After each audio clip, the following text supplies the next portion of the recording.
आज देशाच्या प्रत्येक कानाकोपऱ्यात सीजेपीचं आंदोलन सुरू आहे। त्याचप्रकारे चंद्रपूरच्या जिल्हाधिकारी कार्यालयासमोर सीजेपीचं आंदोलन घेण्यात येत आहे। चला तर बघूया या आंदोलनात विद्यार्थ्यांचे काय मत आहे। ज्याप्रमाणे सोनम वांगचुक सरांनी हे प्रोटेस्ट स्टार्ट केलेलं होतं, आज 30 दिवस झालेले आहेत त्या प्रोटेस्टला।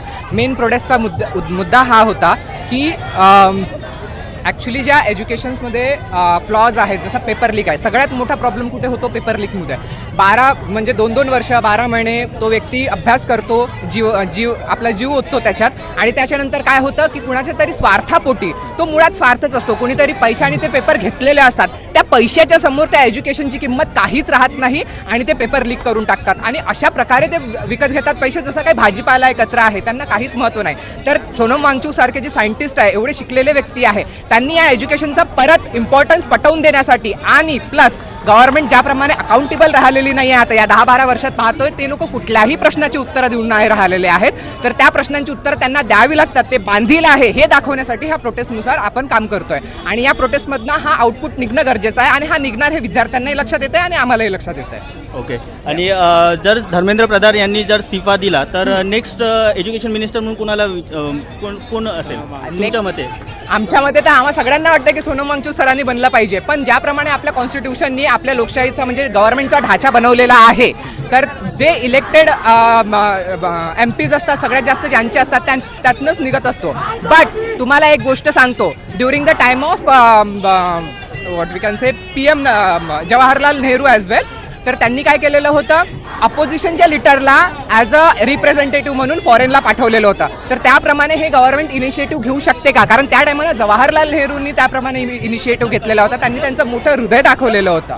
सो त्यांनी अशा प्रकारचे इनिशिएटिव्ह घ्यायला पाहिजे। वर ॲडव्होकेट अजय दुर्गे आणि रोहित गाडगे सर आहेत, आपण यांना विचारूया की या आंदोलनातून जे काही स्टुडंटचे प्रश्न आहेत ते मिटणार काय वाटतं तुम्हाला? या आंदोलनाद्वारे जे स्टुडंटचे प्रश्न आहेत ज्यासाठी इतकं मोठं आंदोलन होत आहे त्याच्यावर तोडगा निघेल का? नक्कीच निघायला पाहिजे। निघेल का विल शूट लावून आम्ही बोलणार नाही, 100% तोडगा निघायला पाहिजे। कारण इथे काही गर्भश्रीमंत व्यक्तीच्या घरातले लेकरं आलेले नाही आहेत। शिक्षणासाठी पोरं रूम करून राहतात, कॅटरर्सवरती जातात, 300 रुपये रोजी कमावतात आणि तसं करू स्वतःच्या शिक्षणाचा खर्च करतात। मग अशा वेळेस जर त्यांना चांगलं मोफत दर्जेदार शिक्षण नाही मिळालं तर मग काय करतील ते बरोबर? म्हणून आम्ही ठामपणे सांगतो तो त्यांचा अधिकार आहे आणि मिळायला पाहिजे। आणि जर समजा धर्मेंद्र प्रधान यांनी इस्तीफा दिला तर नवीन शिक्षण मंत्री म्हणून तुम्हाला काय वाटतं, कोणाला यायला पाहिजे? नुसता हा त्यांच्या इस्तिफ्याचा विषय नाही, इस्तिफा तर द्यावा लागेल, हे काळाची गरज आहे, पण त्यांच्या इस्तिफ्यातून त्यांच्या नंतर आलेल्या मंत्र्यांनी सबक घेतला पाहिजे।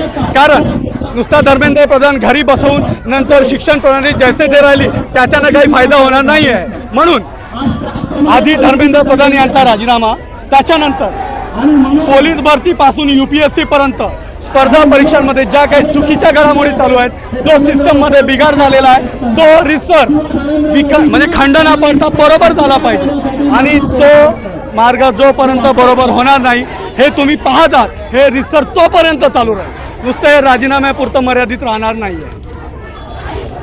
ज्या प्रकारे आपण बघितलं काही व्हिडिओजमध्ये जंतर मंतरवरती ट्रक भरून तिथे दगड वगैरे आलेले होते, ज्या प्रकारे शांततापूर्ण आपलं आंदोलन जे आहे पुढे जायला पाहिजे, पण तिथे अशा प्रकारचं ते दिसलं होतं। काय वाटतं तुम्हाला याच्याबद्दल? मी जेवढ्या खराब शब्दात बोललो ना त्याच्यासाठी अत्यंत चुकीचे आहे, पण या व्हिडिओ मार्फत त्याच्यावर बी एक उत्तर देतो।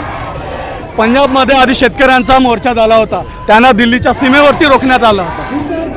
काल दिल्लीमध्ये ट्रक भरू हायवा भरू पत्थरबाद लोकांना बोलवण्यात आलं। कारण काय तर इथे जमलेल्या विद्यार्थ्यांवरती रिसर दगडफेक करता येईल, त्यांना पांगवता येईल, त्यांच्या मागण्या कुठपर्यंत पोहोचल्या नाही पाहिजे त्याच्यावर जोर जबरदस्ती करता येईल। पण पंजाबचे लोक खूप हुशार आहेत ना, आम्ही सुद्धा हुशार आहोत, ते तलवारी घेऊन आले।